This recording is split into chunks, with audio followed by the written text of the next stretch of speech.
Beep boop, welcome back to Byte-Sized Data. I'm your host, Byte. Today, we are tackling a concept that separates the junior database admins from the senior data architects, slowly changing dimensions, or SCDs. Look at the database layout card on the right side of your screen. Our customer tables look pristine, but what happens when the real-world data inside those tables changes over time? How do we update our active records without completely rewriting critical business history? Let's dive in and break down the ultimate database time travel dilemma.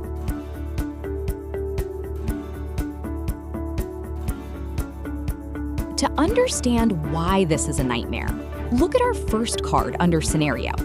Imagine a loyal customer living in freezing New York who buys a massive, heavy winter coat. A year later, they relocate and update their profile address to sunny California. Now, look at the middle card with the warning sign, the dilemma.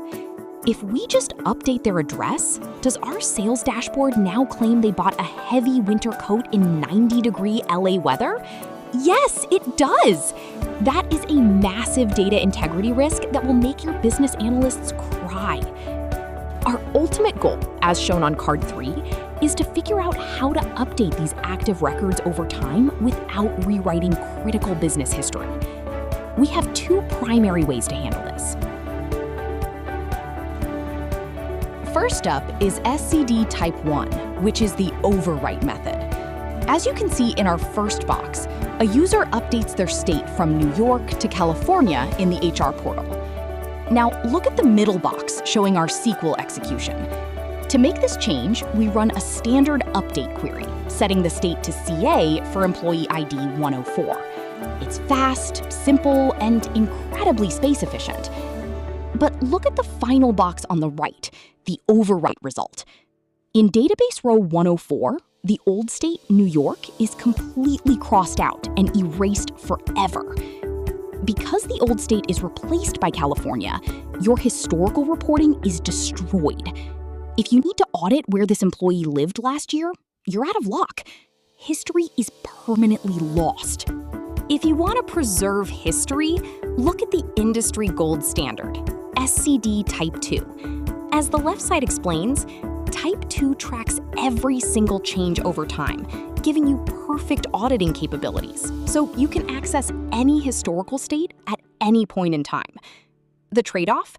Because we insert a brand new row for every single update, your storage size will increase over time. Look at the blue temporal database state box on the right. Instead of overwriting customer ID 101, we now have two distinct rows. When they upgraded from gold to platinum tier, we kept the old gold row and created a new platinum row. We use tracking columns like start date, end date, and is active to explicitly define exactly when each record was valid. This captures their complete history over time without overwriting a single byte of data. So when do you use which? If you're building a simple lookup directory where history doesn't matter, Type 1 is great. But if you're building high-stakes financial reports or tracking user tier changes over time, Type 2 is your best friend. If you want to master the modern data stack just like this, look at the right side of the slide and join over 10,000 data professionals subscribing to our featured newsletter, Byte-Sized Data. You'll get high-impact data engineering insights, system design breakdowns, and practical tutorials delivered straight to your inbox.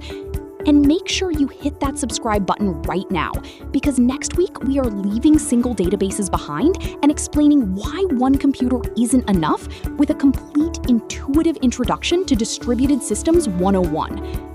Beep boop. See you next Tuesday.